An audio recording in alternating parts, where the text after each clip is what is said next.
ازيكم حبايبي، عاملين ايه؟ النهارده هنعمل الخيار المخلل. لازم نعقم الاول البرطمانه، نعقمها كويس عشان ناكل اكله حلوه ما يكونش فيها بكتيريا ولا حاجه.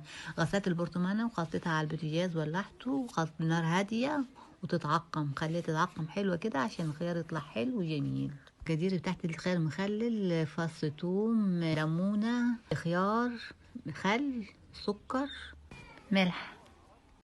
هنا الخيار جبته وقطعته من الناحية دي ومن الناحية دي علشان يبقى ايه، ياخد المية بتاعت المخلل يعني وكده، بتاعت المحلول بتاع التخليل وكده.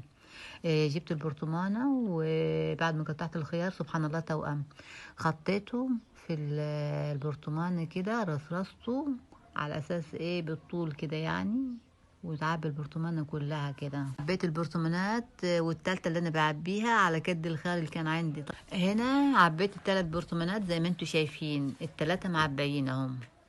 دلوقتي هنجيب المحلول بتاع المخلل، هو اللي هو المية مع الملح والخل والليمون، ونحركه كله مع بعض ونفضيه على الخيار في البرطمانات عشان يدي طعم ويتخلل.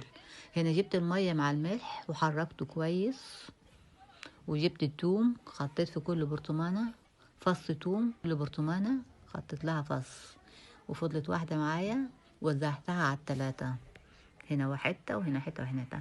وبعد كده جبت ايه بقى، السكر ده اللي بيعمل جرمشة للخيار نفسه. وبعد كده جبت المية المحلول ده، حطيت عليها خل وحركته كويس خالص وفضيته على البرطمانات.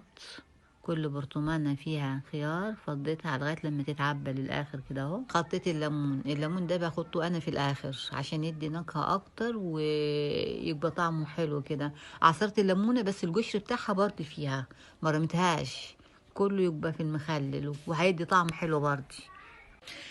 في الاخر خالص ان انا عندي قرن فلفل، فانا قطعت الفلفل ده، هو حامي شويه بس هيبقى طعمه حلو ان شاء الله.